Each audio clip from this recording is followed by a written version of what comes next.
저는 올해 72살입니다. 35년 동안 작은 가게를 했어요. 새벽부터 밤까지 일했습니다. 그렇게 평생을 일하고 67살에 가게를 정리했어요. 그때 통장에 남은 돈이 7천만 원이었습니다. 국민연금은 없었어요. 장사하느라 제대로 못 넣었거든요. 기초연금 60만 원이 전부였습니다. 7천만 원이면 몇 년은 버틸 수 있겠지.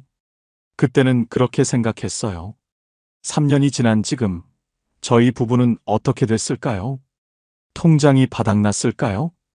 아니면 아직 버티고 있을까요? 오늘 이 이야기 끝까지 들으시면 연금 없이 노후를 버틴다는 게 어떤 건지 아시게 될 겁니다.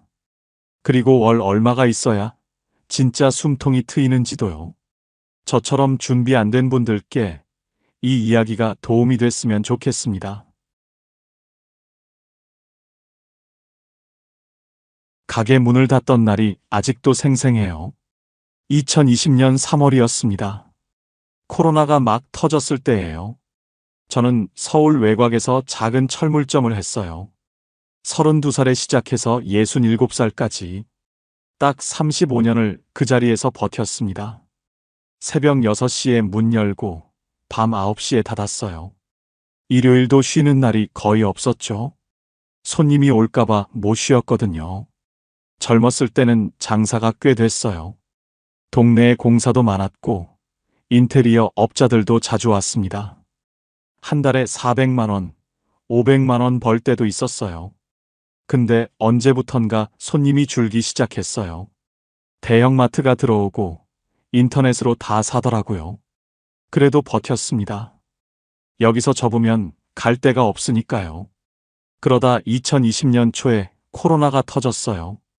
그전부터 장사가 안 됐는데 코로나 터지니까 완전히 끝났습니다. 사람들이 밖에 안 나와요.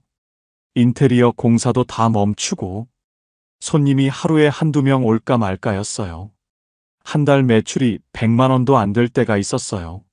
월세 내고 나면 남는 게 없었습니다. 아니, 마이너스였어요. 더 버텨봤자 빚만 늘어날 것 같았어요. 아내한테 말했습니다. 여보, 이제 접자. 더는 못하겠어. 아내는 저랑 같이 가게를 봤어요. 계산대 앞에 앉아서 손님 응대하고, 저는 물건 나르고 배달하고, 둘이서 그렇게 35년을 살았습니다. 자식은 셋이에요. 아들 둘, 딸 하나. 다 결혼해서 제 살림들 하고 있어요. 대학까지 다 보냈어요. 결혼 자금도 보태줬고요. 그때는 당연히 해야 할 일이라고 생각했어요. 부모니까요. 근데 그러다 보니 돈이 안 모이더라고요. 벌면 버는 대로 애들한테 들어갔어요.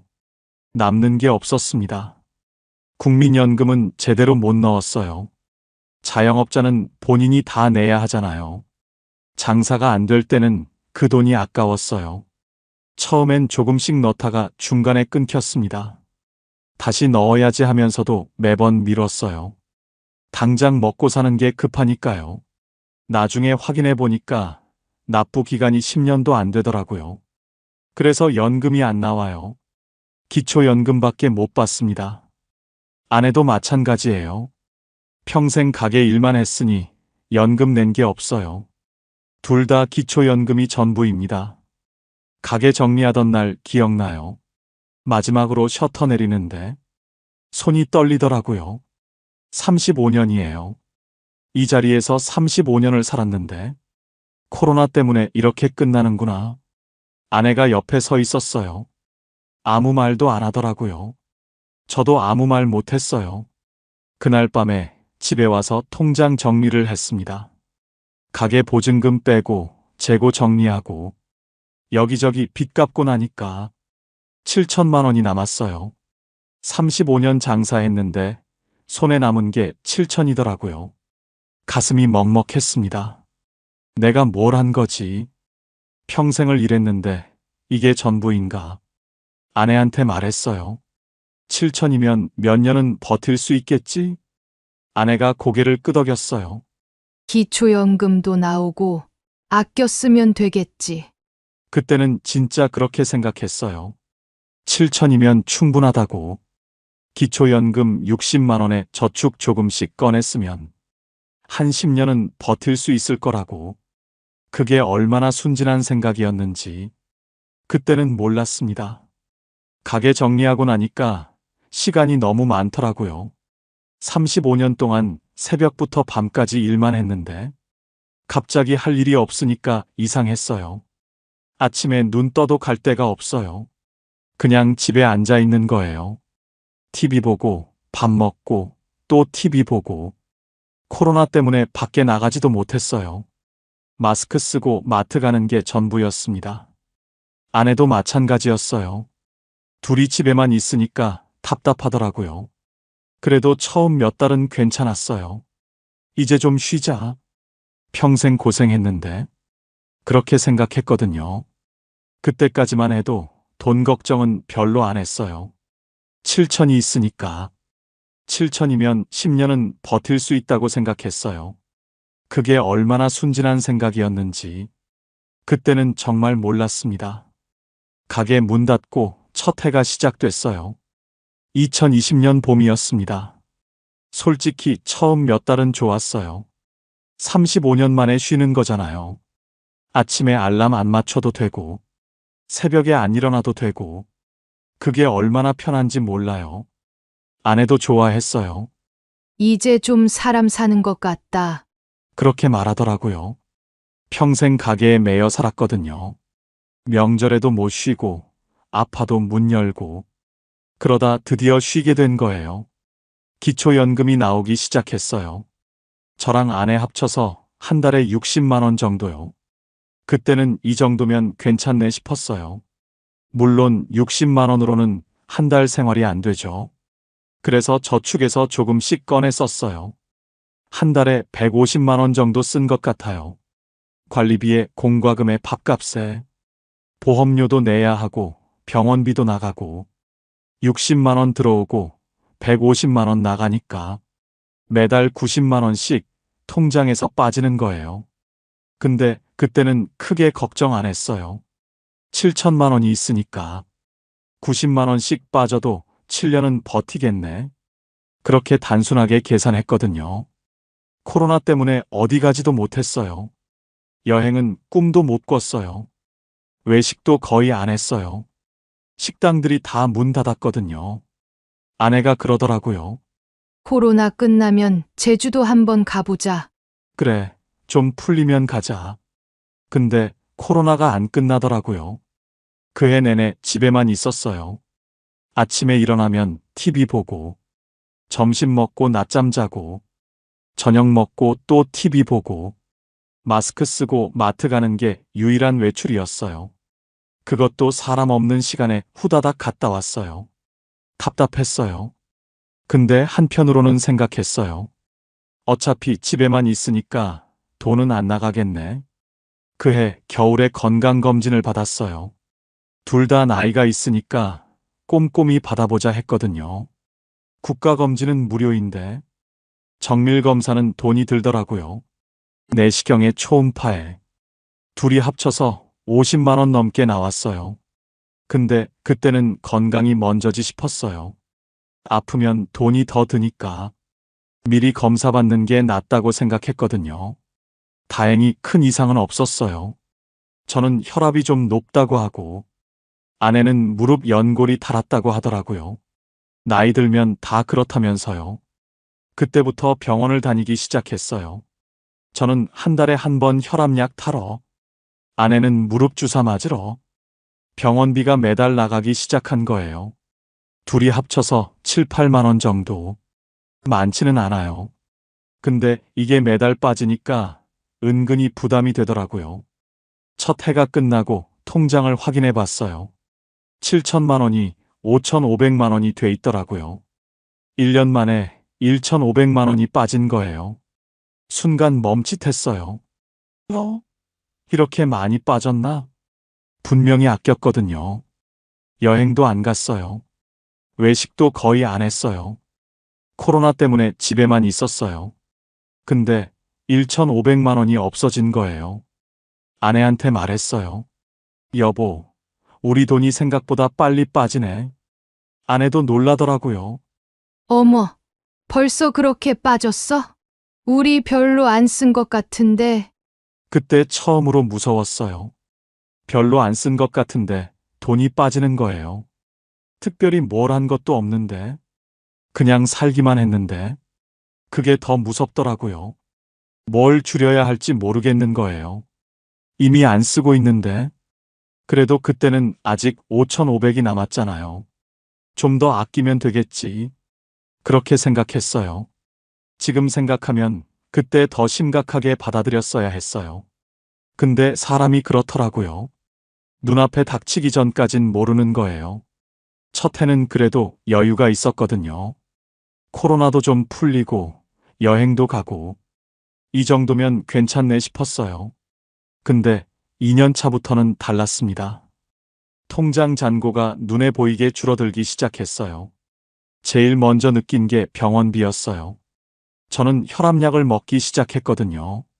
한 달에 한 번 병원 가서 약 타오는데 진료비에 약값까지 하면 3만 원 정도 나가요. 아내는 무릎이 안 좋아요. 연골이 닳았다고 하더라고요. 주사 맞으러 2주에 한 번씩 가요. 한 번에 2만 원씩 나갑니다.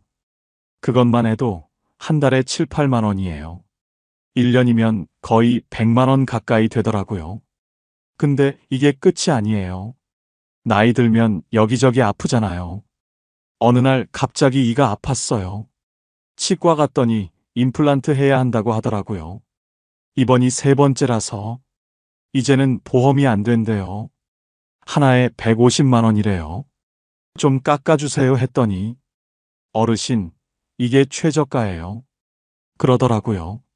150만 원. 한 달 생활비랑 맞먹는 돈이에요. 근데 이 안 하고 살 수는 없잖아요. 결국 했습니다. 경조사비도 만만치 않았어요.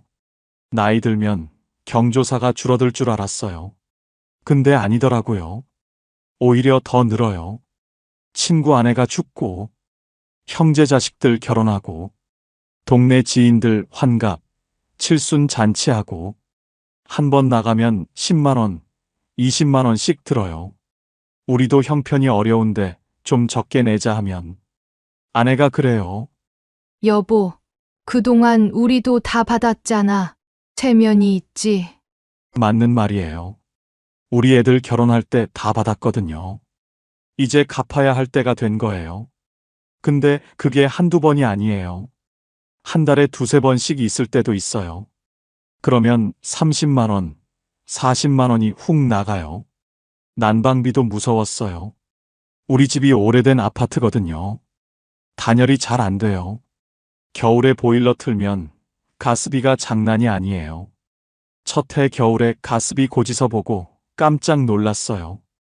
한 달에 25만 원이 나온 거예요. 이게 말이 돼? 아내한테 물었더니 어쩔 수 없지. 추운데.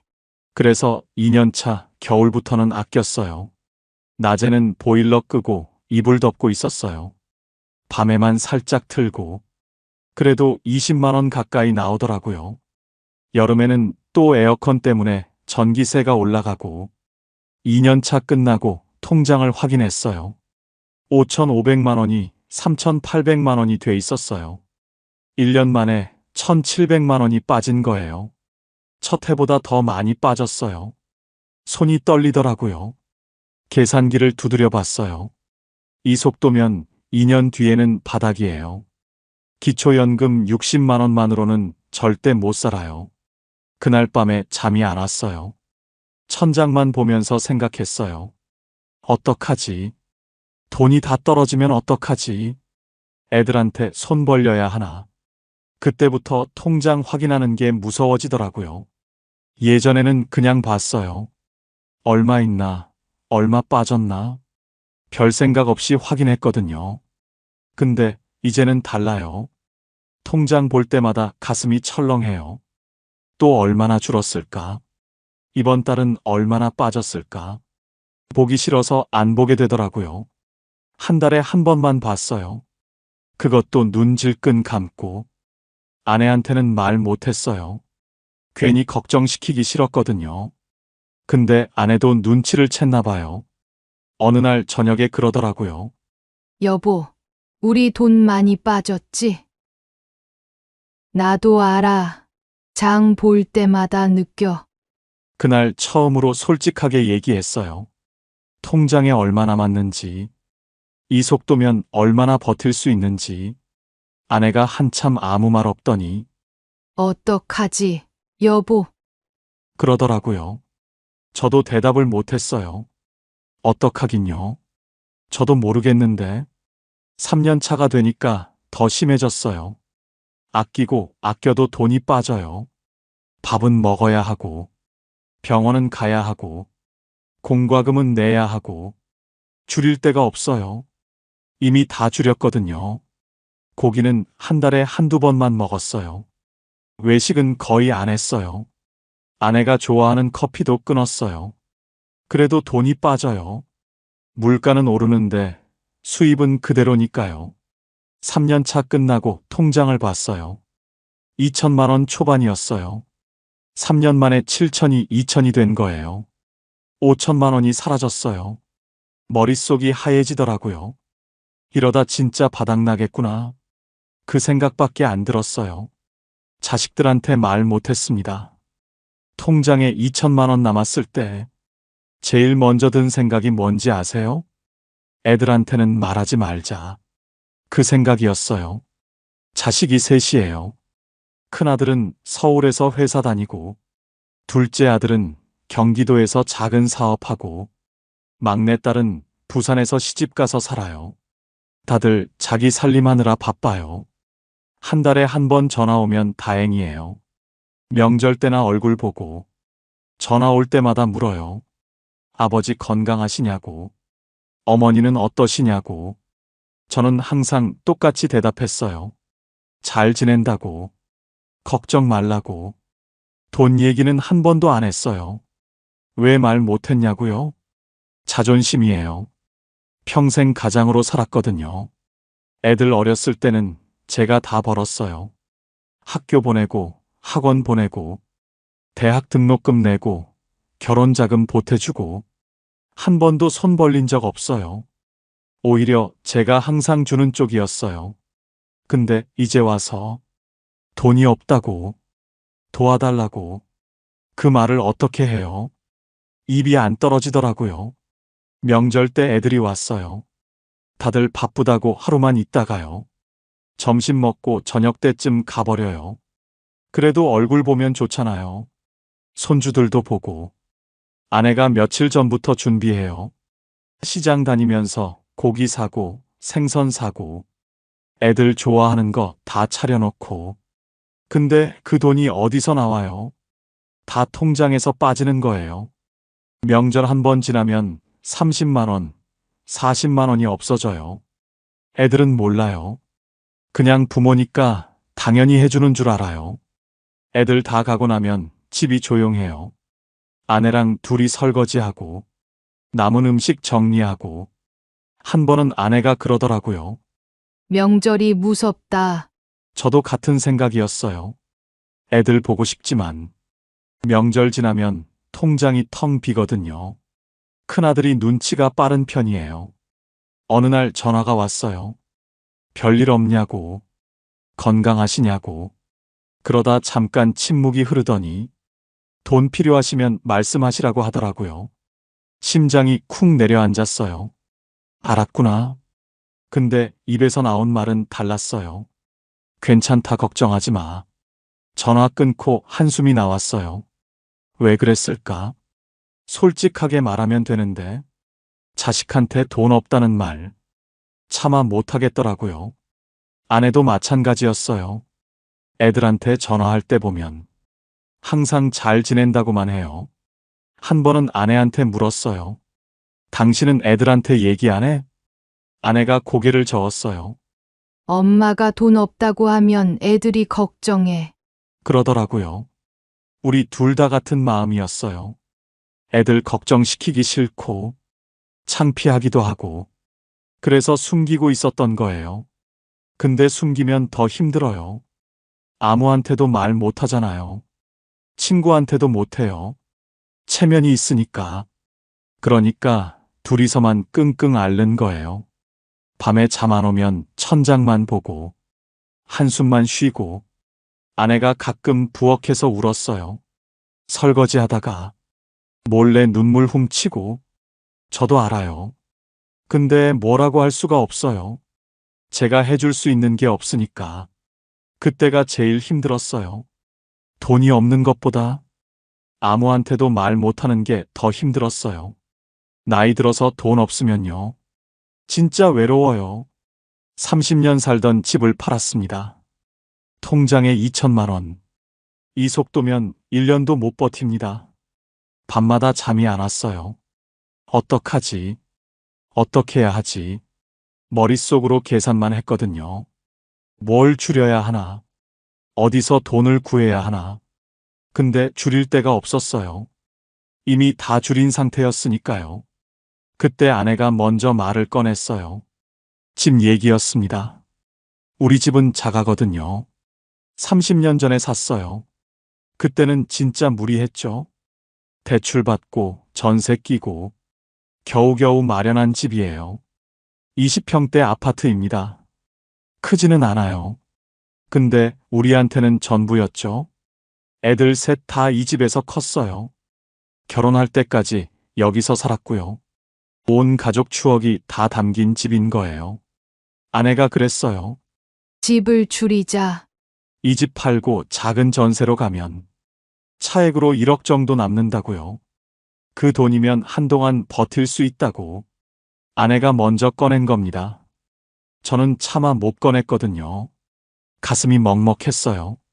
30년을 산 집인데, 평생 일해서 마련한 집인데, 근데 달리 방법이 없잖아요. 이대로 가다가는 진짜 굶게 생겼으니까. 집을 내놓았습니다. 부동산에 가서 얘기했어요. 급하게 팔아야 한다고요. 부동산 사장이 그러더라고요. 급매로 내놓으면 좀 깎인다고. 그래도 괜찮겠냐고요. 괜찮을 리가 있나요? 평생 모은 건데. 근데 어쩔 수 없었죠. 2달 정도 걸렸어요. 생각보다 빨리 팔렸습니다. 급매라 그랬나 봐요. 새 집을 알아봤어요. 작은 전세요. 15평짜리 빌라. 역에서 멀어요. 오래된 건물이고요. 엘리베이터도 없습니다. 4층인데 걸어 올라가야 하죠. 근데 보증금이 쌌어요. 그게 제일 중요했거든요. 집 팔고 새 전세 들어가니까 1억 조금 넘게 남더라고요. 이사하던 날. 아직도 생생합니다. 이삿짐 싸면서 보니까 짐이 참 많았어요. 30년 살았으니까요. 버릴 것도 많았죠. 애들 어렸을 때 쓰던 것들. 오래된 앨범. 아내가 모아둔 그릇들. 새 집이 작으니까 다 못 가져가요. 버려야 하는 거예요. 아내가 하나하나 정리했어요. 이건 큰애 거. 이건 둘째 거. 이건 막내 거. 한참 들여다보다가 박스에 담고요. 어떤 건 한숨 쉬면서 버리고 저는 옆에서 보기만 했습니다. 뭐라고 해야 할지 모르겠더라고요. 이삿짐 차가 왔어요. 짐 다 실었습니다. 마지막으로 빈집을 둘러봤어요. 아무것도 없는 집. 휑하더라고요. 여기서 30년을 살았잖아요. 애들이 여기서 뛰어다녔고요. 명절마다 온 가족이 모였어요. 웃고 떠들고. 그게 다 여기서 있었던 일인 거예요. 현관문 앞에 섰습니다. 문 닫아야 하는데 손이 안 움직이더라고요. 아내가 옆에 서 있었어요. 저를 쳐다보지 않았습니다. 그냥 바닥만 보고 있었죠. 30년 살던 집 나오는데 아내가 아무 말도 안 하더라고요. 저도 아무 말 못했어요. 그냥 문을 닫았습니다. 새 집으로 왔어요. 15평짜리 빌라 4층. 짐 풀고 정리하는데 공간이 너무 좁았어요. 짐이 다 안 들어가요. 창밖을 봤습니다. 전에 살던 집은 앞이 탁 트여 있었거든요. 근데 여기는 바로 앞에 건물이에요. 햇빛도 잘 안 들어오죠. 70 넘어서 이런 데 살 줄 몰랐어요. 평생 일했는데 결국 이렇게 된 겁니다. 그래도 1억이 생겼잖아요. 은행에 넣어뒀어요. 이자가 조금씩 나오더라고요. 한 달에 20만 원 정도. 기초연금 60만 원에 이자 20만 원. 합치면 80만 원이에요. 여전히 모자랍니다. 근데 그래도 숨통이 조금 트이더라고요. 바닥이 보이던 게 조금은 여유가 생긴 거예요. 새 집에서 첫날 밤 잠이 안 왔어요. 천장이 낯설었습니다. 소리도 달랐고요. 옆집 소리가 다 들려요. 아내가 옆에서 뒤척이더라고요. 잠이 안 오나 봐요. 한참 있다가 아내가 작게 말했습니다. 여기도 살다 보면 정들겠지. 저는 대답 못했어요. 그냥 눈만 감았습니다. 정들겠죠? 살다 보면. 근데 그날 밤은 너무 서러웠어요. 70 넘어서 일 나갑니다. 집 줄이고 1억 만들었어요. 이자 20만 원 나오고요. 기초연금 60만 원이랑 합치면 80만 원입니다. 근데 80만 원으로 둘이 살 수 있나요? 턱없이 부족하죠. 최소 150만 원은 있어야 숨을 쉬거든요. 매달 70만 원씩 모자란 거예요. 그럼 1년에 840만 원. 1억 있어도 12년이면 바닥이에요. 또 같은 상황이 오는 겁니다. 돈 떨어지고 불안하고 그 굴레에서 벗어나야 했어요. 방법을 찾아봤습니다. 70 넘어서 할 수 있는 일이 뭐가 있을까? 인터넷 찾아보고요. 주민센터도 가보고 복지관에도 물어봤어요. 그때 알게 된 게 노인 일자리 사업이에요. 나라에서 하는 거더라고요. 65세 이상이면 신청할 수 있대요. 공익활동이라고 해서 공원 청소하고 교통 봉사하고 그런 일을 하면 한 달에 29만 원 준다고요. 29만 원. 적긴 적죠. 근데 없는 것보다 낫잖아요. 주민센터에 가서 신청했습니다. 저랑 아내 둘 다요. 신청서 쓰는데 손이 떨리더라고요. 70 넘어서 일자리 신청서를 쓰게 될 줄 몰랐거든요. 옆에 앉은 사람들 보니까요. 다들 비슷한 나이였어요. 70대, 80대, 머리 하얗고 허리 굽은 분들. 다들 조용히 앉아서 서류 쓰고 있었습니다. 눈도 안 마주치더라고요. 서로가 서로를 모른 척 했어요. 아마 다들 비슷한 마음이었을 거예요. 창피하기도 하고, 서럽기도 하고, 몇 주 뒤에 연락이 왔어요. 선발됐다고요. 저랑 아내 둘 다 솔직히 기뻤어요. 돈이 생기니까요. 근데 한편으로는 씁쓸했습니다. 평생 가장으로 살았는데, 남 밑에서 일해본 적 없는데, 이 나이에 29만 원 받으러 일 나가는 거잖아요. 아내는 저보다 담담하더라고요. 돈 버는 건데 뭐가 창피해. 그렇게 말했어요. 맞는 말이죠. 근데 가슴 한쪽이 뻐근했습니다. 첫 출근 날, 새벽 6시에 일어났어요. 35년 장사할 때도 새벽에 일어났거든요. 근데 그때랑은 기분이 다르더라고요. 내 가게 나가는 거랑, 남 밑에서 일하러 가는 거랑, 조끼 입고 모자 쓰고 나갔습니다. 공원 청소가 제 일이었어요. 빗자루 들고 낙엽 쓸고, 쓰레기 줍고, 같이 일하는 분들이 있었어요. 다들 70대, 80대, 말없이 묵묵히 일하더라고요. 하루 3시간 일해요. 한 달에 10일. 그러면 29만 원 받는 겁니다. 체력이 안 되더라고요. 3시간이 그렇게 길 줄 몰랐어요. 빗자루질 1시간 하면 허리가 아파요. 쪼그려 앉아서 쓰레기 줍다 보면 무릎이 시큰거리고요. 젊었을 때는 하루 종일 일해도 괜찮았거든요. 가게에서 물건 나르고 배달하고. 그래도 끄떡 없었어요. 근데 70 넘으니까 다르더라고요. 몸이 안 따라줘요. 집에 오면 녹초가 됩니다. 밥 먹고 바로 누워요. 뼈마디가 쑤시고, 다음날 또 일어나기 힘들고, 아내도 마찬가지였어요. 아내는 경로당에서 봉사하는 일이거든요. 어르신들 말벗 해드리고, 청소하고, 무릎이 안 좋잖아요. 계단 오르내리기 힘들대요. 그래도 안 간다 소리 안 하더라고요. 한 번은 아내가 일하고 들어왔는데 얼굴이 안 좋아 보였어요. 많이 힘들었나 봐요. 오늘 많이 힘들었어? 제가 물었더니 아내가 웃으면서 그러더라고요. 힘들어도 돈 나오니까 괜찮아. 그 말에 저도 웃었습니다. 근데 웃으면서 눈물이 날 뻔했어요. 70 넘어서 일 나가는 게요. 생각보다 서럽습니다. 젊은 사람들이 지나가다 보거든요. 조끼 입고 빗자루 드는 우리를 무슨 생각을 할까요?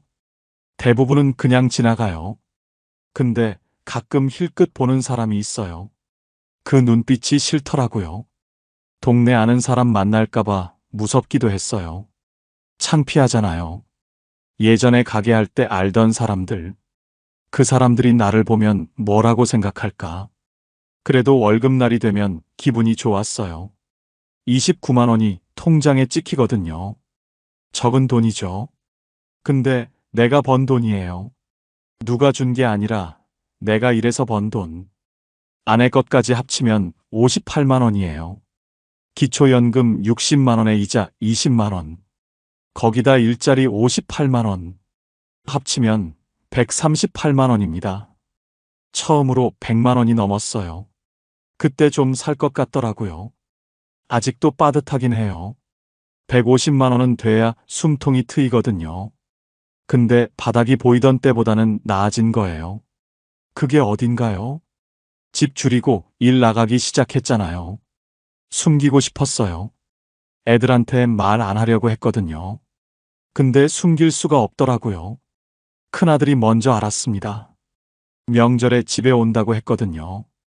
예전 주소로 가면 안 되니까 이사했다고 말할 수밖에 없었어요. 전화로 얘기했습니다. 아버지, 왜 이사하셨어요? 뭐라고 해야 할지 모르겠더라고요. 한참 말이 안 나왔습니다. 거짓말할 수가 없었어요. 그래서 솔직하게 말했습니다. 돈이 바닥나서 집 줄였다고. 작은 전세로 옮겼다고요. 전화기 너머로 한숨 소리가 들렸어요. 큰아들이 한참 아무 말 없더니 왜 말씀 안 하셨어요? 그러더라고요. 저도 할 말이 없었습니다. 큰아들이 동생들한테 얘기했나 봐요. 그날 저녁에 둘째한테도 전화 왔고요. 막내딸한테도 왔습니다. 다들 같은 말을 하더라고요. 왜 말 안 했냐고. 왜 혼자 끙끙 앓았냐고. 미안하더라고요. 걱정 끼치기 싫었던 건데 결과적으로 더 속상하게 만든 거잖아요. 며칠 뒤에 큰아들이 집에 왔어요. 새로 이사한 집으로요. 현관문 열고 들어오더니 집안을 둘러봤습니다. 15평짜리 빌라. 좁고 낡은 집. 아들 표정이 굳더라고요. 아무 말 안 하고 서 있었어요. 저도 뭐라고 해야 할지 몰랐습니다. 창피했거든요. 아들한테 이런 모습 보여주기 싫었는데 한참 있다가 큰아들이 그러더라고요. 아버지, 저희가 도울게요. 저는 고개를 저었어요. 너희도 살기 바쁜데 괜찮다. 근데 아들이 저를 똑바로 쳐다봤습니다. 그동안 아버지가 저희한테 해주신 거 생각하면 이건 아무것도 아니에요. 그 말에 눈물이 핑 돌았어요. 참았습니다. 아들 앞에서 울면 안 되니까요. 그 뒤로 애들이 돈을 보내기 시작했어요. 큰아들이 매달 10만 원, 둘째도 10만 원, 막내딸도 10만 원, 셋이서 30만 원씩 보내주더라고요. 처음에는 받기 싫었어요. 평생 주기만 했는데 이제 와서 받으려니까 자존심이 상했거든요. 근데 아내가 그랬어요. 받아. 애들 마음인데. 그래서 받았습니다. 고마웠어요. 근데 한편으로는 미안하더라고요. 애들도 다 형편이 넉넉하지 않거든요. 큰아들은 애들 학원비 내랴, 대출 갚으랴 바쁘고요. 둘째는 사업이 잘 안 돼서 힘들고, 막내는 시댁 눈치 보면서 살림하잖아요. 그런 애들한테 손 벌리게 됐으니 부모로서 할 도리를 못한 것 같았습니다. 애들이 보내주는 30만 원, 저는 한 번도 안 썼어요. 통장에 따로 모아두고 있습니다. 비상금으로요. 병원비가 갑자기 나갈 수도 있잖아요. 무슨 일이 생길지 모르니까요. 그래서 그 돈은 안 건드립니다. 지금까지 한 번도 안 꺼냈어요. 마음이 좀 놓이더라고요. 뭔가 있다는 게. 애들이 가끔 전화해요. 예전보다 자주 하더라고요. 별거 아닌 안부인데 그게 그렇게 고마울 수가 없어요. 예전에는 당연하게 생각했거든요. 자식이니까 연락하는 거라고, 부모니까 챙겨주는 거라고. 근데 막상 힘들어지니까 알겠더라고요. 당연한 게 아니었어요. 다 마음이 있어야 하는 거였습니다. 명절 때 애들이 왔어요. 새 집으로요. 좁은 거실에 다 같이 앉았습니다. 예전 집처럼 넓지 않아서 불편했죠. 근데 이상하게 더 따뜻하더라고요. 오손도손 모여 앉으니까 오히려 가까워진 느낌이었어요. 돈이 없으면 자식도 멀어진다고 했잖아요. 근데 꼭 그런 것만은 아니더라고요. 힘들 때 손 내밀어주는 자식이 있으면 그게 얼마나 큰 힘이 되는지 몰라요. 물론 모든 집이 다 그런 건 아닐 겁니다. 저희는 운이 좋은 편이에요. 근데 확실한 건 부모가 먼저 솔직해져야 한다는 거예요. 숨기고 버티면 더 힘들어집니다. 저도 진작 말할 걸 그랬어요. 혼자 끙끙 앓지 말고. 그랬으면 덜 힘들었을지도 몰라요. 지금 저희 부부 수입이 얼마인지 아세요? 한번 계산해 볼게요. 기초연금이 둘이 합쳐서 60만 원이에요. 노인 일자리 나가서 버는 게 58만 원이고요. 집 줄여서 만든 1억, 은행 이자가 20만 원 정도 나옵니다. 다 합치면 138만 원. 대충 140만 원이에요. 140만 원으로 둘이 삽니다. 많다고요? 한번 써볼게요. 관리비 15만 원. 전기세, 가스비 합쳐서 10만 원. 통신비 5만 원. 건강보험에 실손보험까지 20만 원. 여기까지가 50만 원이에요. 손도 안 댔는데 50만 원이 나가는 거죠. 남은 돈 90만 원. 이걸로 한 달을 먹고 살아야 합니다. 식비가 제일 커요. 아무리 아껴도 40만 원은 들어요. 장 보러 가면요. 가격표부터 봐요. 예전에는 먹고 싶은 거 샀거든요. 고기 먹고 싶으면 고기 사고, 과일 먹고 싶으면 과일 사고. 지금은 달라요. 할인하는 것만 사요. 유통기한 임박 상품 있잖아요. 그거 위주로 삽니다. 고기는 한 달에 두세 번 먹을까요? 그것도 삼겹살 같은 비싼 거 말고 닭고기나 돼지 앞다리살 싼 거로 사요. 과일은 거의 안 사요. 비싸거든요. 사과 한 봉지에 10,000원이 넘잖아요. 그 돈이면 반찬거리 사는 게 낫죠. 생필품하고 옷. 이것도 은근히 나가요. 세제, 휴지, 치약. 이런 거 사다 보면 한 달에 10만 원은 기본이에요. 옷은 거의 안 사요. 근데 속옷이나 양말은 사야 하잖아요. 겨울에 내복도 사야 하고요. 평균 내면 한 달에 20만 원 정도 들어요. 병원비가 제일 무서워요. 저는 혈압약, 아내는 무릎 주사. 이것만 해도 한 달에 7, 8만 원 나가거든요. 근데 이건 기본이에요. 갑자기 아프면 더 들잖아요. 지난달에 아내가 감기 걸렸어요. 병원 가고 약 타니까 3만 원 나왔습니다. 일주일 알았어요. 감기 한 번에 3만 원이에요. 이게 큰 병이었으면 어떻겠을까요? 생각만 해도 아찔하더라고요. 경조사는 줄였어요. 안 갈 수는 없으니까 가긴 가는데 금액을 줄인 거죠. 예전에는 10만 원, 20만 원 냈거든요. 지금은 5만 원. 많이 가까운 사이면 10만 원. 그래도 한 달에 한두 번은 있어요. 그러면 10만 원, 15만 원이 나가는 거예요. 아끼고 아껴도 이건 어쩔 수 없더라고요. 교통비는 그나마 적게 들어요. 지하철이 무료니까요. 근데 큰 병원 갈 때는 택시 타야 해요. 아내 무릎이 안 좋아서 많이 못 걷거든요. 한 달에 5만 원 정도는 나가요. 다 합쳐볼게요. 고정비 50만 원, 식비 40만 원, 생필품 20만 원, 병원비 8만 원, 경조사 10만 원, 교통비 5만 원. 합치면 133만 원이에요. 수입이 140이니까 남는 게 7만 원이에요. 근데요, 이건 경조사 적은 달 얘기예요. 결혼식 2번 겹치면, 장례식까지 있으면 그 달은 바로 적자예요. 병원비 크게 나가는 달도 마찬가지고요. 아내가 가계부를 써요. 매일 쓴 돈 적어두거든요. 한 달 끝나고 보면 빠듯해요. 남는 달도 있고 적자인 달도 있어요. 평균 내면 거의 안 남아요. 아내가 그러더라고요. 150만 원만 있으면 좀 숨통이 트일 텐데. 맞는 말이에요. 140만 원이랑 150만 원, 10만 원 차이인데 그 10만 원이 없어서 항상 빠듯한 거예요. 애들이 보내주는 30만 원 있잖아요. 그거 쓰면 170만 원이 되거든요. 그러면 여유가 생기죠. 근데 저는 안 써요. 그 돈은 비상금이에요. 아내도 동의했습니다. 급할 때 쓰자고. 병원비 크게 나가거나 진짜 어쩔 수 없을 때. 그래서 그 30만 원은 매달 통장에 모아두고 있어요. 지금까지 한 번도 안 건드렸습니다. 그게 있으니까 조금은 마음이 놓여요. 진짜 급할 때 쓸 돈이 있다는 게 그게 얼마나 큰 위안인지 몰라요. 140만 원으로 살면요. 여유가 없어요.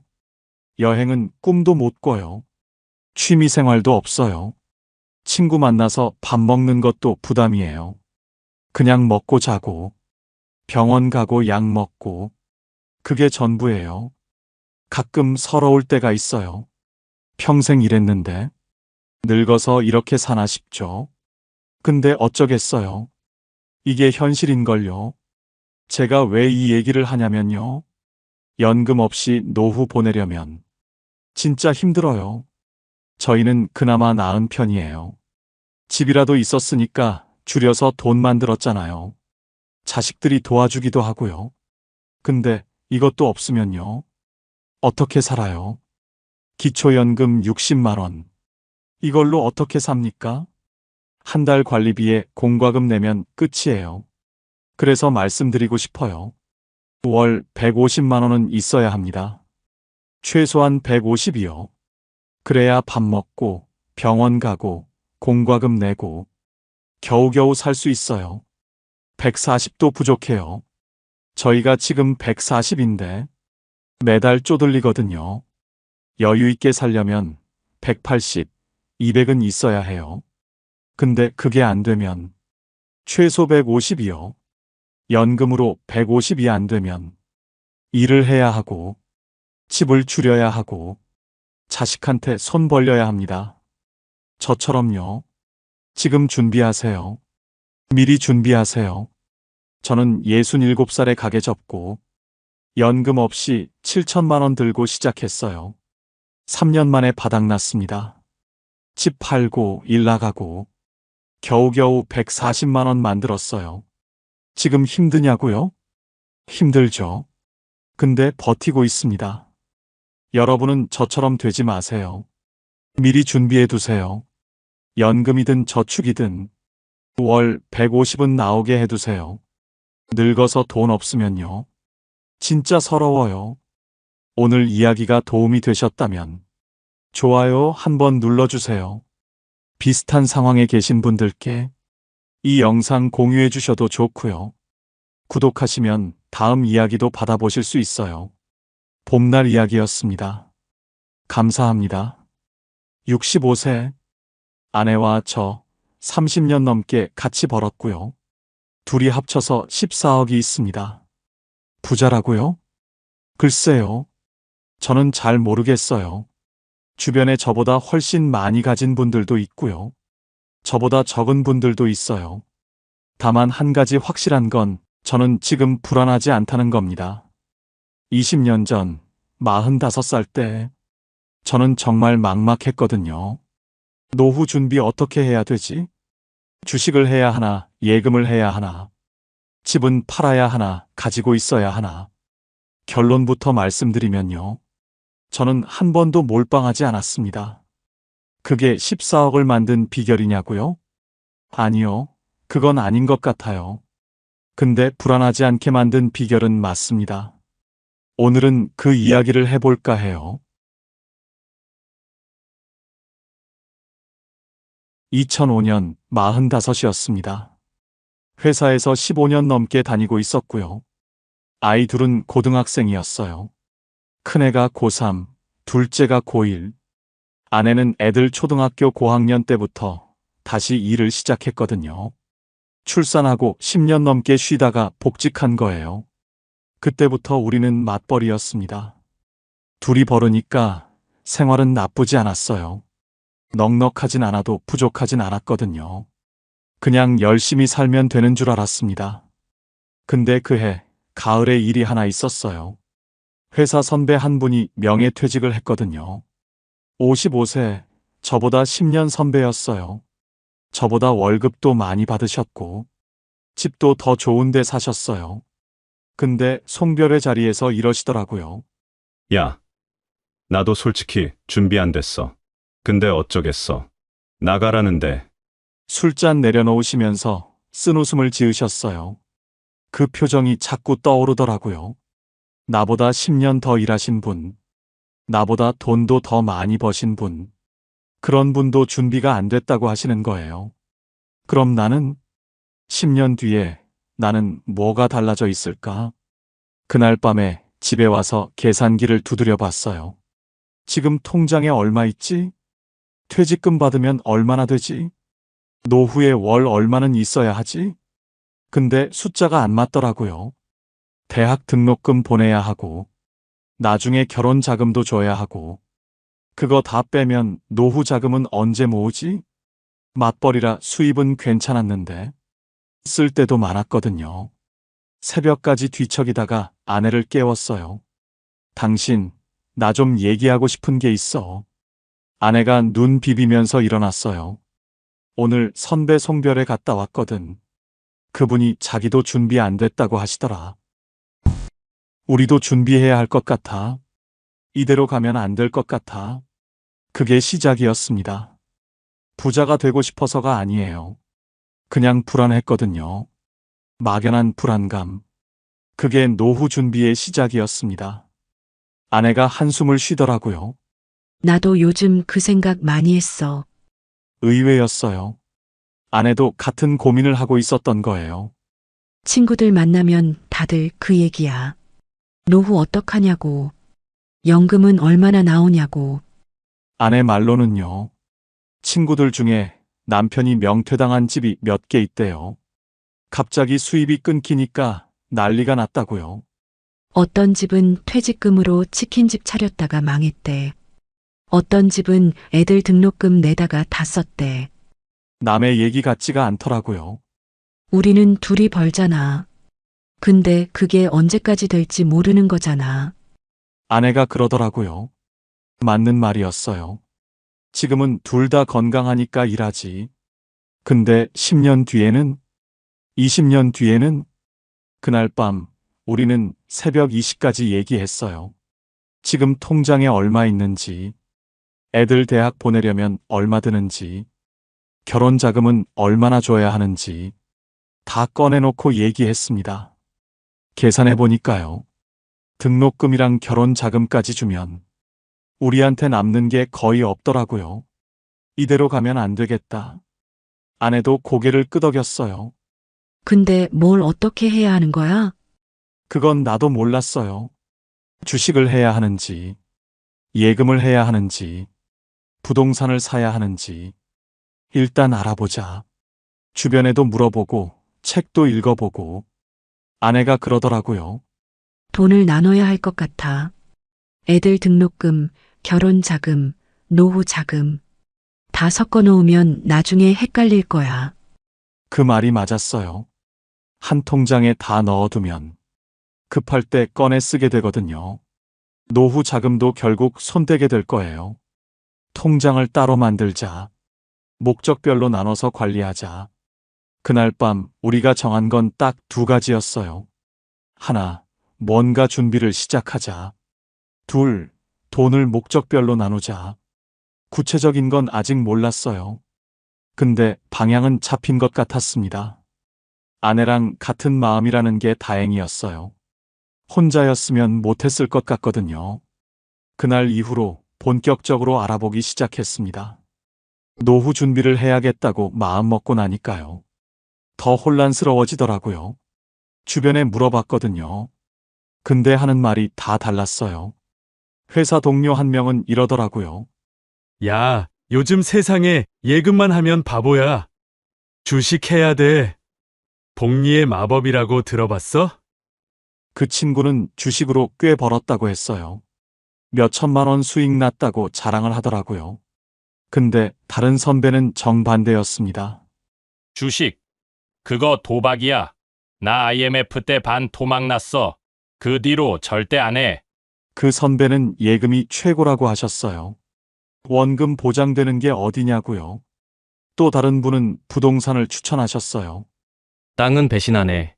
작은 거라도 하나 사놔. 어떤 분은 연금보험 들어야 한다고 하고요. 어떤 분은 달러를 사놔야 한다고 하고요. 듣다 보니까 머리가 복잡해지더라고요. 다 맞는 말 같기도 하고, 다 틀린 말 같기도 하고, 책도 몇 권 읽어봤어요. 재테크 책, 노후 준비 책. 근데 읽으면 읽을수록 더 헷갈렸습니다. 어떤 책은 주식 올인하라고 하고, 어떤 책은 현금이 왕이라고 하고, 어떤 책은 부동산 갈아타기 하라고 하고, 대체 뭘 믿어야 하는 거야? 아내한테 푸념을 했어요. 다들 하는 말이 달라. 누구 말을 들어야 할지 모르겠어. 아내가 가만히 듣더니 이러더라고요. 근데 그 사람들 다 부자야? 뭐, 주식하라는 사람, 예금하라는 사람. 그 사람들 노후 준비 다 돼 있어? 생각해보니까 아니더라고요. 다들 그냥 자기 생각을 말하는 거였어요. 남들 말 듣지 말고 우리 상황에 맞게 하자. 아내가 그러더라고요. 맞는 말이었습니다. 남들이 뭘 하든 우리한테 맞는 게 따로 있는 거잖아요. 그날부터 생각이 좀 정리되기 시작했어요. 남의 말 말고 우리 기준을 세워야겠다고요. 그렇게 며칠을 고민했어요. 주식을 할까, 예금을 할까, 부동산을 살까, 연금을 들까. 뭘 해야 할지 모르겠더라고요. 하나를 고르면 다른 게 아쉽고, 다른 걸 고르면 또 그게 아쉽고, 저녁 먹다가 또 그 얘기가 나왔어요. 나는 주식이 좀 무서워. 근데 예금만 하면 물가에 밀린다잖아. 아내가 젓가락을 내려놓더니 이러더라고요. 당신 너무 복잡하게 생각하는 거 아니야? 뭐가? 왜 꼭 하나만 골라야 해? 다 하면 안 돼? 그 말에 멈칫했어요. 다 하면 안 되나? 예금도 하고 주식도 하고. 생각해보니까요. 주변 사람들이 자꾸 하나만 고르라고 했거든요. 주식해야 돼. 아니야, 예금이 최고야. 근데 왜 하나만 해야 하지? 나눠서 하면 안 되나? 아내가 이렇게 말했어요. 당신이 전문가야? 아니, 그럼 뭐가 오를지 알아? 모르지. 그럼 나누자. 하나가 안 되면 다른 게 버텨줄 거 아니야. 단순한 말이었는데, 그게 핵심이더라고요. 저는 전문가가 아니잖아요. 뭐가 오를지, 뭐가 안전한지 모르잖아요. 그럼 한 곳에 몰빵하면 안 되는 거예요. 틀리면 다 잃는 거니까. 근데 나눠 놓으면 하나가 떨어져도 다른 게 있잖아요. 그날 밤에 결심했습니다. 몰빵하지 말자. 나눠서 준비하자. 뭘 얼마나 나눌지는 아직 모르겠지만 일단 방향은 정해진 거예요. 한 바구니에 계란 다 담지 말라잖아요. 그 말이 딱 맞더라고요. 아내가 그날 한마디가 20년 노후 준비의 핵심이 됐습니다. 다 하면 안 돼? 지금 생각해도 그 말이 제일 중요했어요. 나누기로 했으니까요. 구체적으로 어떻게 나눌지 정해야 했어요. 주말에 아내랑 식탁에 앉았습니다.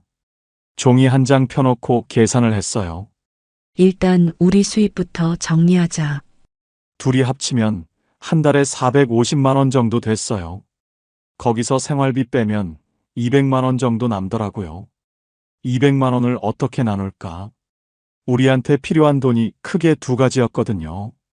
하나는 애들 돈, 등록금이랑 나중에 결혼 자금, 다른 하나는 우리 노후 자금, 그리고 비상금도 있어야 해.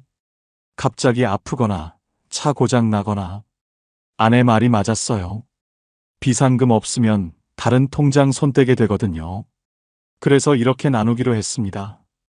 100만 원은 노후 준비용, 100만 원은 등록금, 결혼자금, 비상금용. 맞벌이니까 가능한 구조였어요. 혼자 벌었으면 힘들었을 겁니다. 월급 들어오면 바로 나눴어요. 자동이체 걸어놓고 신경 안 쓰기로 했습니다. 중요한 건 금액이 아니었어요. 철저하게 분리한 거요. 등록금 통장 돈은 등록금에만, 결혼 자금은 결혼에만, 비상금은 진짜 급할 때만, 노후 준비 돈은 절대 안 건드린다. 이 원칙을 정했습니다. 아내가 그러더라고요. 노후 돈은 없는 셈 치자. 무슨 일이 있어도 손 떼지 말자. 비상금이 있으니까 그게 가능했어요. 급한 일 생기면 비상금에서 쓰면 되니까요. 그 약속이 20년 동안 지켜졌습니다. 돈을 나눈 게 첫 번째 결정이었어요. 노후 준비로 매달 100만 원씩 넣기로 했잖아요. 근데 그 돈을 어떻게 굴릴지 정해야 했어요. 다 예금에 넣을까? 아니면 주식을 할까? 고민이 됐습니다. 예금은 안전하지만 이자가 너무 낮았거든요. 그때 금리가 4% 정도였나? 물가 오르는 거 생각하면 거의 제자리인 거예요. 그렇다고 주식은 무서웠어요. IMF 때 망한 사람들 얘기 많이 들었거든요.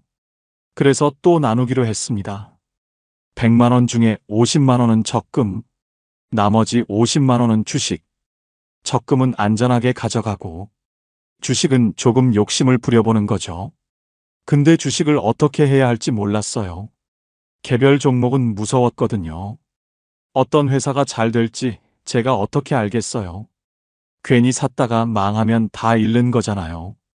그때 책에서 본 게 있었습니다. S&P 500. 미국의 큰 회사 500개에 분산 투자하는 거라고 하더라고요. 애플, 마이크로소프트, 코카콜라. 이런 회사들에 조금씩 나눠서 들어가는 거예요. 한 회사가 망해도 499개가 있으니까 전체가 망하진 않는다고요. 그게 마음에 들었어요. 저는 똑똑하지 않거든요. 어떤 주식이 오를지 맞출 자신이 없어요. 근데 미국 경제가 망할까? 그건 아닐 것 같았어요. 미국이 망하면 전 세계가 다 망하는 거니까. 그 정도면 나도 할 수 있겠다 싶었습니다. 그리고 배당금은 다시 투자하기로 했어요. 찾아 쓰지 않고 계속 굴리기로요. 복리의 힘이라고 하잖아요. 배당금을 다시 넣으면 그게 또 불어난다고요. 그렇게 정했습니다. 매달 50만 원은 적금, 매달 50만 원은 S&P 500. 배당금은 제 투자. 거창한 전략이 아니었어요. 그냥 모르니까 나누고 안 건드리는 거였습니다. 그렇게 시작했습니다. 2005년 가을부터요. 매달 월급 들어오면 바로 나눴어요. 50만 원은 적금 통장으로, 50만 원은 S&P 500으로. 처음엔 솔직히 실감이 안 났어요. 50만 원씩 넣어봤자 얼마나 모이겠어. 근데 1년이 지나니까 보이더라고요. 적금 통장에 600만 원, S&P 500에도 600만 원 넘게. 2년이 지나니까 1200만 원씩, 3년이 지나니까 1800만 원씩. 적금은 꼬박꼬박 이자가 붙고 S&P 500도 조금씩 올라가더라고요. 아, 이게 되는구나. 복리라는 게 이런 건가 보다.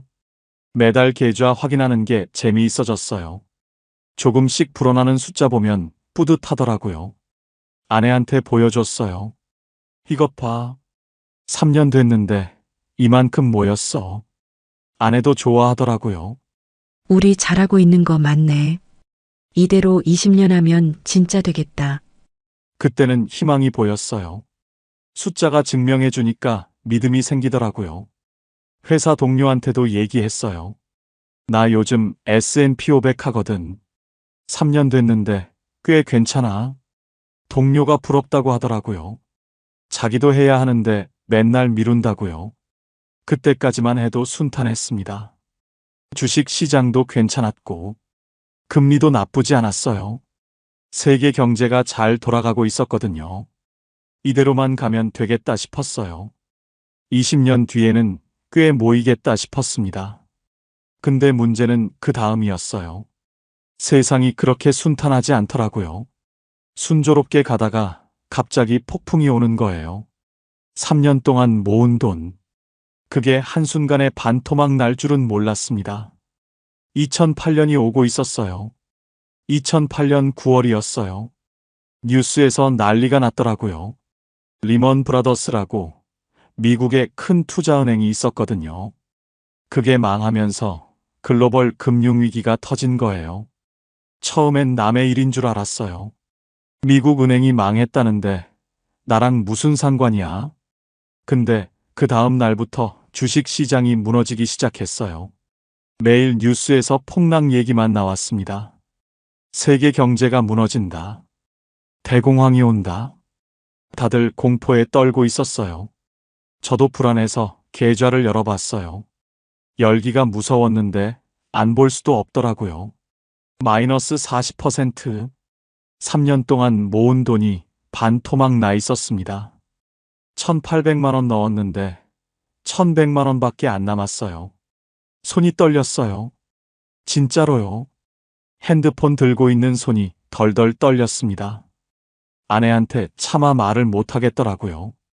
눈을 못 마주치겠는 거예요.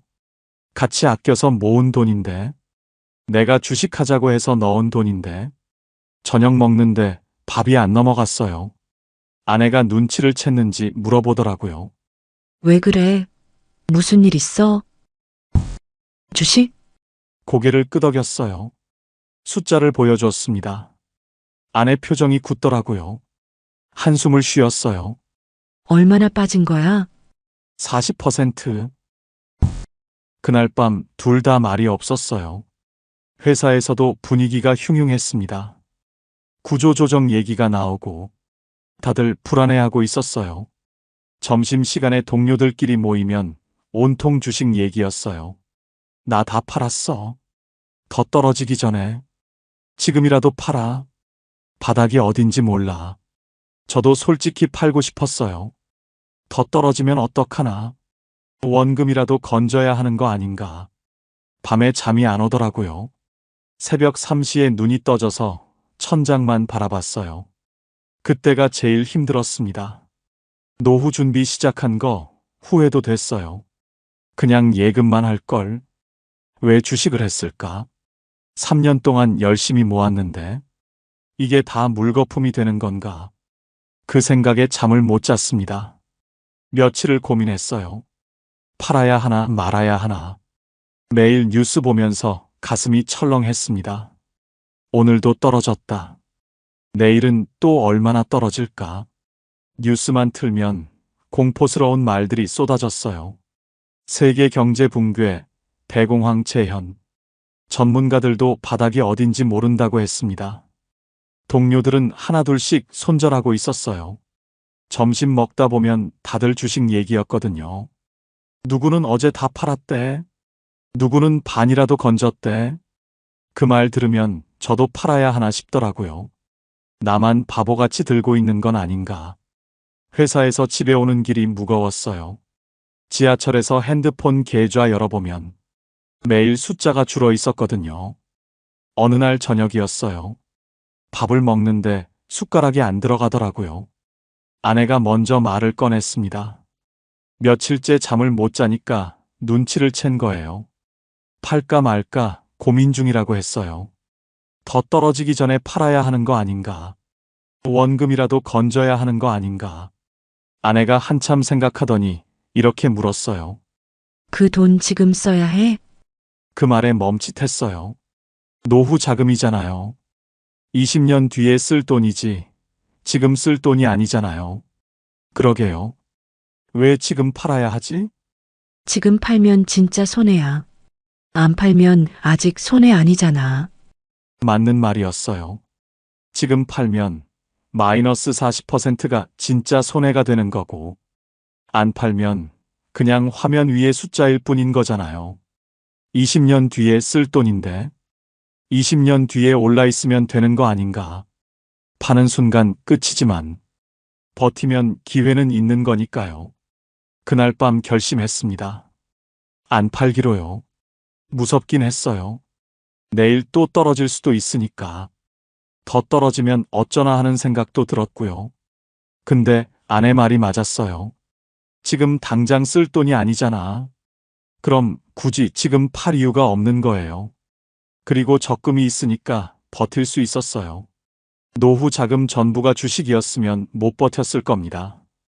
반은 안전하게 은행에 있다는 게 나머지 반을 버티게 해준 거예요. 나눠놓길 잘했다 싶었습니다. 몰빵했으면 그날 밤 다 팔았을 거예요. 아내의 그 한마디가 저를 버티게 해줬습니다. 근데 문제는 그 다음이었습니다. 매달 넣던 50만 원. 이번 달에도 넣어야 하나. 시장이 매일 떨어지고 있었거든요. 지금 넣으면 그것도 같이 떨어지는 거잖아요. 솔직히 무서웠어요. 돈을 불구덩이에 던지는 기분이었습니다. 아내한테 물어봤어요. 이번 달은 좀 쉴까? 시장 안정되면 다시 넣을까? 아내가 이러더라고요. 한번 멈추면 다시 시작하기 어려워. 맞는 말이었어요. 이번 달 쉬면 다음 달도 쉬게 되고, 그러다 보면 결국 안 하게 되는 거거든요. 다이어트도 그렇잖아요. 오늘 하루 쉬자 하면 내일도 쉬게 되고, 그러다 결국 안 하게 되는 거요. 그리고 생각해 보니까요. 지금 싸게 사는 거일 수도 있잖아요. 3년 전보다 40%나 떨어졌으니까. 같은 50만 원으로 더 많이 살 수 있는 거예요. 물론 더 떨어질 수도 있어요. 그건 아무도 모르는 거니까요.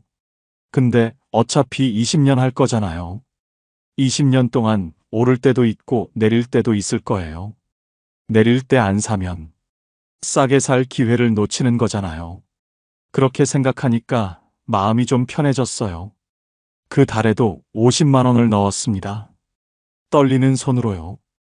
다음 달에도 넣었어요. 그 다음 달에도 넣었고요. 시장이 바닥을 찍고 올라올 때까지 저는 한 달도 안 빠지고 넣었습니다. 주변에서는 미쳤다고 했어요. 지금 넣는다고요? 더 떨어지면 어쩔 거냐고요? 몰라요. 저도 무서웠어요. 근데 멈추면 안 될 것 같았어요. 한번 멈추면 끝일 것 같았거든요. 그래서 그냥 기계처럼 넣었습니다. 생각 안 하고 자동이체 그대로 두고 나중에 알았어요. 그때 넣은 돈이 제일 많이 불었다는 걸. 바닥에서 산 게 제일 수익이 좋더라고요. 근데 그때는 몰랐어요. 그냥 무섭지만 멈추면 안 된다. 그 생각뿐이었습니다. 2008년 금융위기가 끝나고 시장은 천천히 회복됐습니다. 2009년 말쯤 되니까 계좌가 다시 플러스로 돌아왔어요. 마이너스 40%까지 갔던 게 본전이 된 거예요.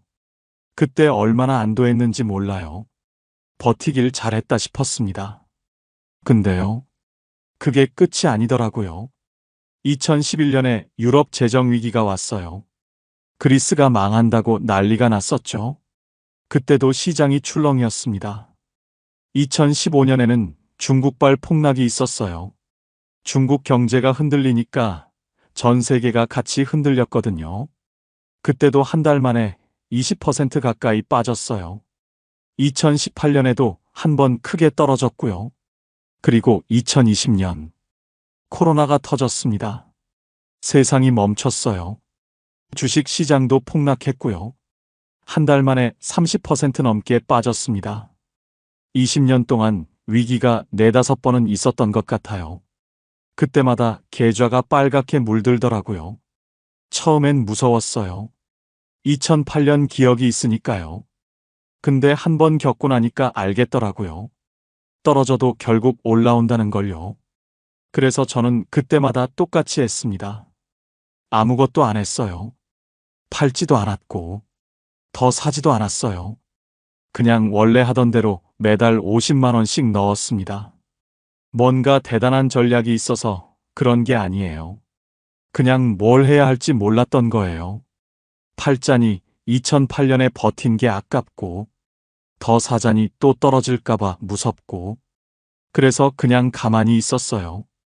기계처럼 매달 넣기만 했습니다. 아내한테 가끔 물어봤어요. 이번에도 그냥 놔둘까? 아내는 항상 같은 말을 했어요. 지금 쓸 돈 아니잖아. 그 말이면 충분했습니다. 위기가 올 때마다 주변에서는 난리가 났어요. 누구는 바닥에서 다 팔고, 누구는 꼭대기에서 몰빵하고, 그분들은 결국 손해를 보시더라고요. 타이밍 맞추려다가 더 잃는 거예요. 저요? 저는 그냥 꾸준히만 했습니다. 오를 때도 50만 원, 떨어질 때도 50만 원. 흔들리지 않으려고 노력했어요. 그게 제가 한 전부입니다. 노후 준비를 하면서 동시에 애들 뒷바라지도 했어요. 2006년에 큰애가 대학에 들어갔습니다. 2008년에 둘째도 들어갔고요.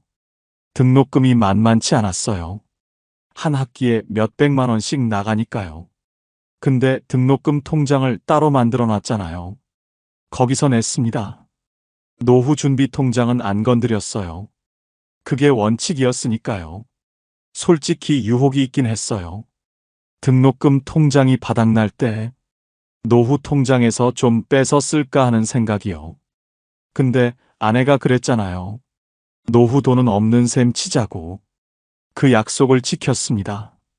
등록금 모자랄 때는 비상금에서 땡겨 썼어요. 비상금 바닥나면 허리띠 졸라맸고요. 외식 줄이고 여행 안 가고 버텼습니다. 그렇게 8년. 둘 다 대학 졸업시켰어요. 졸업식 날 눈물이 나더라고요. 아내랑 둘이 손잡고 울었습니다. 힘들었는데 해냈구나. 근데 노후 통장은 안 건드렸구나. 그게 제일 뿌듯했어요. 애들이 취직하고 몇 년 뒤에 결혼을 했어요. 큰애가 2018년에, 둘째가 2020년에요. 결혼 자금도 따로 모아뒀던 게 있었거든요. 거기서 보태줬습니다. 요즘처럼 억 단위로 해준 건 아니에요. 우리 형편에 맞게 해줬어요. 애들도 이해하더라고요.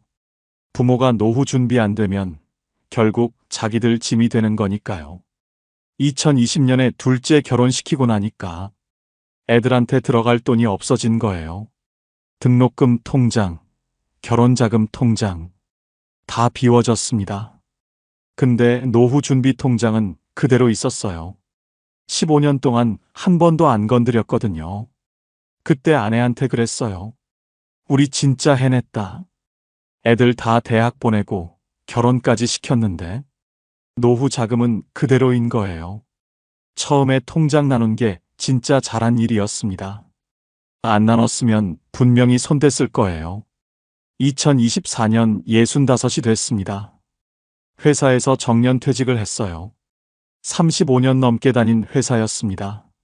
마지막 날 짐 정리하면서 생각이 많았어요. 처음 입사하던 날이 엊그제 같은데 벌써 나갈 때가 됐구나. 동료들이 작은 송별회를 해줬어요. 20년 전에 봤던 그 선배 생각이 나더라고요. 나도 솔직히 준비 안 됐어. 그때 그 선배가 했던 말이요. 근데 저는 달랐습니다. 저는 준비가 돼 있었거든요. 집에 와서 계좌를 정리해 봤어요. 20년 동안 한 번도 제대로 계산 안 해봤거든요. 그냥 매달 넣기만 했으니까요. 먼저 S&P 500 계좌를 열어봤습니다. 4억 5천만 원. 처음엔 잘못 본 줄 알았어요. 20년 동안 넣은 돈이 1억 2천만 원인데 4억 5천이 돼 있더라고요. 배당금 재투자하고 복리로 굴린 결과였어요. 중간에 폭락도 있었는데 결국 이렇게 됐습니다. 적금은 예금으로 바꿔서 묶어뒀는데요. 이자 붙어서 약 2억 정도 됐어요. S&P 500만큼 많이 불진 않았죠. 근데 이 돈이 있어서 버틸 수 있었잖아요. 위기 때마다 주식 안 팔고 견딘 이유가 이 돈이었거든요. 그리고 중간에 배당주도 조금씩 모았어요. 월급 여유 있을 때 따로 산 거예요. 생활비 보조하려고요. 이게 1억 5천만 원 정도 됐습니다. 정리하면요. S&P 500이 4억 5천, 은행 예금이 2억, 배당주가 1억 5천, 금융자산만 8억이었어요. 아내한테 보여줬습니다. 우리 8억이래. 아내도 놀라더라고요. 매달 조금씩 넣은 건데 20년이 지나니까 이렇게 된 거예요. 여기에 집이 있잖아요. 2005년에 미분양 아파트 약 2억에 샀었거든요. 지금은 6억 정도 합니다. 이건 투자 목적이 아니었어요. 그냥 살 집이 필요해서 산 거예요. 전부 합치면 14억. 한 번에 번 돈은 없습니다. 로또 맞은 것도 아니고 대박 난 것도 아니에요. 그냥 20년 동안 꾸준히 넣은 결과예요. 시간이 만들어준 돈이었습니다. 자산이 얼마냐보다 중요한 게 있어요. 매달 얼마가 들어오느냐? 아무리 자산이 많아도 매달 쓸 돈이 없으면 불안하거든요. 10억이 있어도 매달 까먹기만 하면요. 불안해서 돈을 못 써요. 줄어드는 통장 보면서 조마조마하게 되거든요. 이번 달에 200 썼으니까 9억 8천 남았네. 다음 달에 또 200 쓰면 9억 6천이네. 이러다 다 없어지면 어떡하지? 이런 생각하면서 사는 거예요. 돈이 있어도 마음이 편하지 않은 거죠. 그래서 저는 구조를 만들었습니다. 매달 들어오는 돈이 있게요. 지금 저는 매달 235만 원이 들어와요. 어디서 나오느냐면요. 첫 번째가 국민연금이에요. 부부 합쳐서 140만 원 나옵니다. 저는 35년 넘게 냈고요. 아내도 20년 정도 냈거든요. 젊었을 때는 국민연금 내는 게 아깝다고 생각했어요. 저거 나중에 받을 수나 있을까 그랬거든요. 근데 지금 받아보니까요. 이게 제일 중요합니다. 아무 일 없어도 매달 나오는 돈이에요. 주식이 떨어져도 나오고, 금리가 내려도 나와요. 내가 아파서 누워 있어도 나옵니다. 국민연금은 선택이 아니라 기본이에요. 노후의 바닥을 잡아주는 돈입니다. 두 번째가 예금 이자예요. 2억을 예금에 넣어두니까 월 45만 원 정도 나오더라고요. 많지는 않죠. 근데 이 돈은 원금이 안 줄어들잖아요. 언제든 꺼내 쓸 수 있다는 게 마음 편한 거예요. 세 번째가 배당주에서 나오는 배당금이에요. 1억 5천 넣어둔 거에서 월 50만 원 정도 나와요. 140만 원 더하기 45만 원 더하기 50만 원. 월 235만 원입니다. 부자들 보면 웃기겠죠? 235만 원이 뭐가 대단하냐고. 근데 저한테는 충분해요. 집은 있으니까 월세 안 내도 되고, 아이들은 다 컸으니까 용돈 안 줘도 되고, 235만 원이면 생활이 됩니다. 넉넉하진 않아도 모자라지는 않아요. S&P 500 배당금은 따로 있어요. 연 600만 원 정도 나오거든요. 이건 생활비로 안 써요. 여행 가고 싶을 때, 큰 경조사 있을 때, 그때 쓰려고 남겨두는 돈이에요. 작년에 아내랑 제주도 다녀왔거든요. 생활비 걱정 안 하고 여행 갈 수 있다는 게, 이게 진짜 노후의 여유더라고요. 생존만 하는 게 아니라 살아가는 느낌을 주는 돈이에요. 요즘 아침에 일어나면요. 천천히 커피 한 잔 마십니다. 급할 게 없어요. 출근 안 해도 되니까. 35년 동안 아침마다 전쟁이었거든요. 알람 소리에 벌떡 일어나서 씻고 밥 먹고 뛰어나가고, 지하철에서 사람들한테 치이고, 회사 도착하면 이미 지쳐 있고, 그게 매일 반복이었어요. 지금은 그럴 필요가 없어요. 눈 떠지면 일어나고, 커피 내려서 천천히 마시고, 창밖으로 해 뜨는 거 보면서요. 이런 여유가 있었나 싶어요. 아내랑 동네 산책을 해요. 아파트 뒤에 작은 공원이 있거든요. 한 바퀴 돌면 30분 정도 걸려요. 예전에는 그 공원이 있는지도 몰랐어요.